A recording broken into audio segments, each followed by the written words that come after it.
First nun cal infinitive construct. Okay, the infinitive construct in the cal for first nuns is going to look quite similar to the type of behavior we saw with the imperatives. Very analogous, which is nice. Nice to have analogous forms or behavior.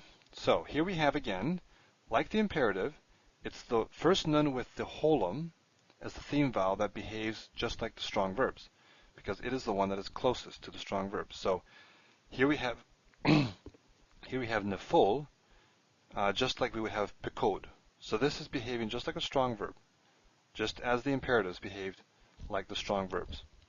And notice also that, like the strong verb, the infinitive construct and the imperative are the same, identical. So first nun with a holum behaves like the strong verbs. So just like the imperative, some infinitive constructs are regular, some are not. It's dependent on the theme vowel, and the one with the holum is regular. So what's happening with nagash? We saw with the imperatives we had the shortened forms. The nun dropped, and it did not assimilate. This is a dagesh lene. It dropped, and we had these shortened forms. What happens over here? Well, the same behavior, and then a couple more steps. The nun drops, just like it did over here. So it didn't assimilate. This dagesh is not a dagesh forte, it's a dagesh lene, because gimel is a begat kafat letter, same as it was over here. So nun drops, and then what happens is the infinitive construct gets strengthened by adding a tav at the end. Okay, this is not part of the root. The root is nun gimel shin, right, up here. Nun gimel shin. Nun drops, so we end up with gimel and shin. That's all we have left. Then we add the tav to strengthen it. And we add segelet type pointing. Now if you go back to the chapter where we dealt with nouns, segelet nouns, I don't remember where that was, but we talked about these nouns called segelets, where what happens is you end up with two vowels that are the same, generally segel, and the stress moves to the beginning.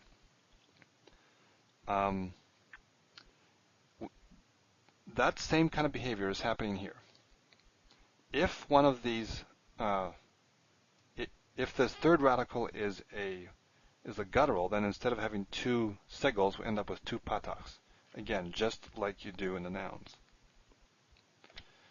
So, shortened infinitive construct is what we get with the patach, just like we do with the imperative. Shortened imperatives, shortened infinitive constructs. Noun drops, this aphoresis behavior, just like the imperative. And the dagesh that we see there is a dagesh lene, not dagesh forte. In addition, now this does not happen with the imperatives. This is something that's unique to the infinitive constructs. We have the strengthening tav, suffix is added, a tav suffix, and segelet-like vowels and stress. So we have nagash becomes geshet for the infinitive construct. If it's a third guttural like nasa, meaning to travel, you have sa'at, okay? Geshet, sa'at, looks like a segelet from nasa, to travel. Now this is one of those forms that's good to memorize. Just know this one. You can't memorize all these weak verbs. You would have a document with like 50 pages like this one here. And there's no point in memorizing all this detail. You'd be much better off spending your time reading biblical texts than sitting here memorizing all this detail, because so much is actually repeated. Just note the differences. So know that in first nuns you can get these shortened imperatives, and you can get these segelet-like infinitive constructs, geshet. And it's kind of nice actually, because these ones here really stand out, geshet. It's got that extra tav and it's got the segelet-like pointing.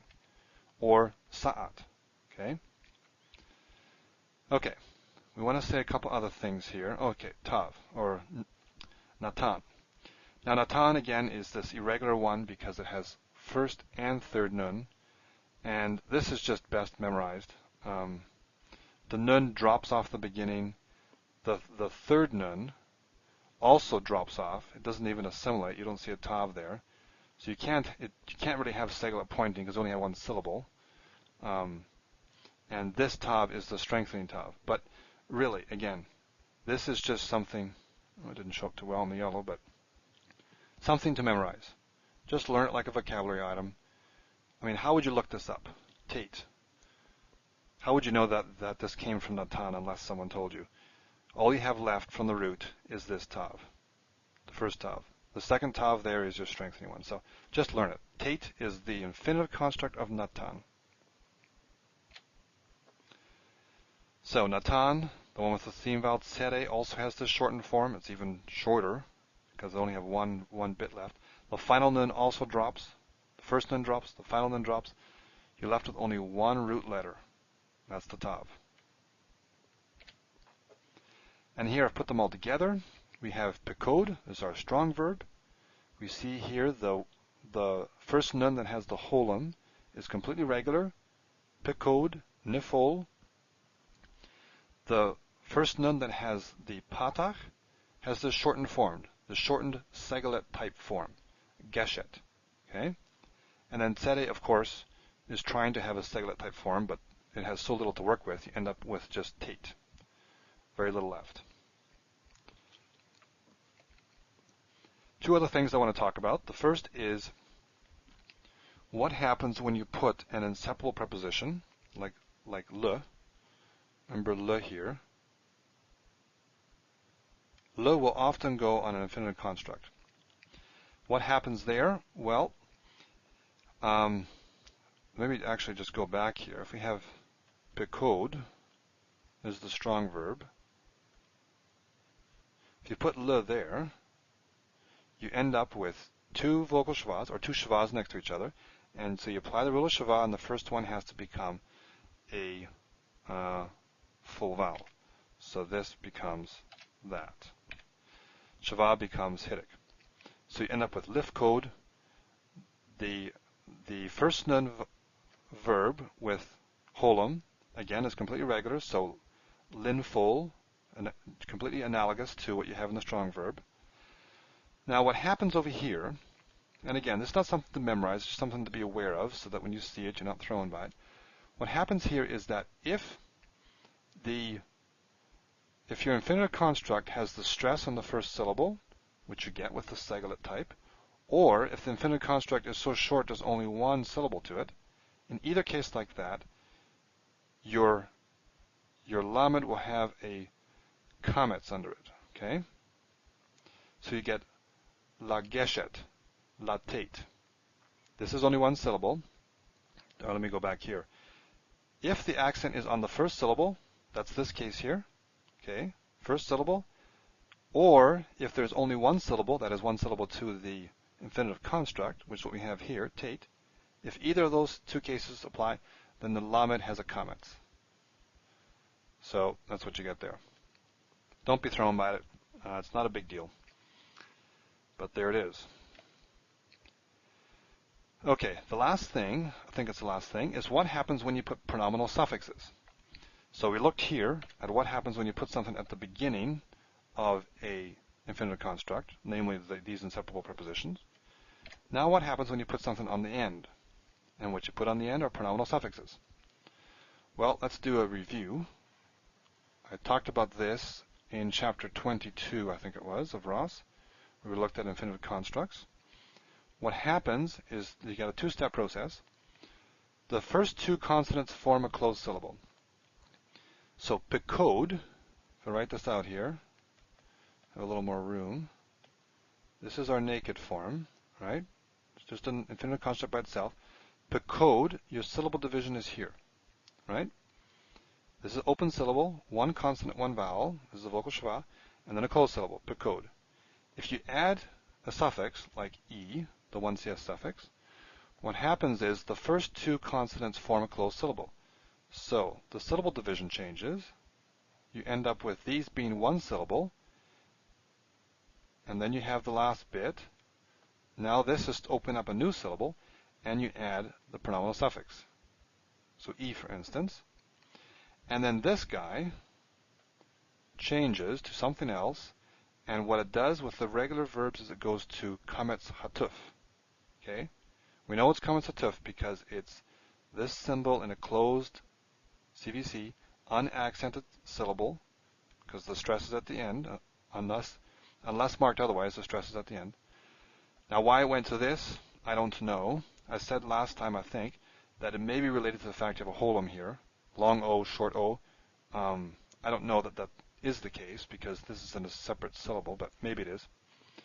Anyway, that's what happens with the strong verbs, strong infinitive construct. First two consonants form a closed syllable, and the shava, the vowel that's there, becomes kamet satuf.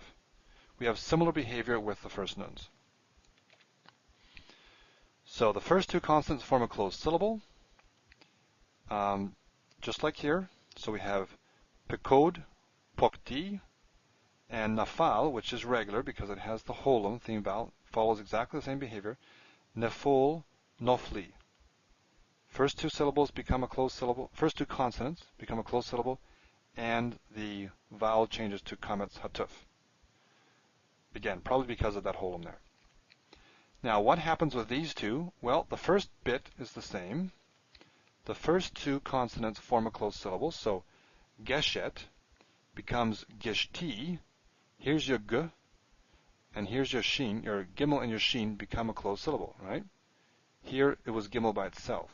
Gimel segol was an open syllable. Gimel hidik shin is your closed syllable. So that part happens, and then the vowel becomes a hidik. Well, I guess it makes some sense. It's related to segol, at least more than a kamet satuf would be. So geshet becomes geshti. And then with tere, or with natan, here, boy, it's almost silly to try and figure this one out because there's so little left. But what they say, I don't know how they know this, what they say is that the final nun, again, natan has, of course, 3 letters in its basic form. First nun disappears, and the third nun also disappears. So all you're left with here is just the tav, the middle radical. This is just strengthening tav, just like this here. So what they say happens when you add a pronominal suffix here to the end is this nun shows up again in order to form a closed syllable. In other words, this condition, first two consonants form a closed syllable. It shows up again and then reassimilates. I don't know. It sounds kind of hypothetical to me. What you end up with is titi. So again, just think if you have, or just remember this one. Tate is the infinitive construct of natan. It's a regular, or it's a common verb, irregular but very common. So you need to know it. Tate, and then you got 2 tavs together. So just think, 2 tavs with something on the end. Well, you probably have the infinitive construct of natan with a pronominal suffix on it. Tate to t. It's just something to memorize. And that's it. So the infinitive construct of cal first nun verbs has shortened forms, just like the imperative. Or what screen shall we go to here? This one here has shortened forms, just like the imperative. Actually, let's go to this one.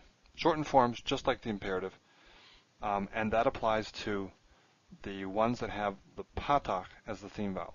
If it has a holum, then it's regular. If you put on pronominal suffixes, they go to kamets, so la, and if you add pronominal suffixes, it becomes a hidik. The vowel becomes a hidik.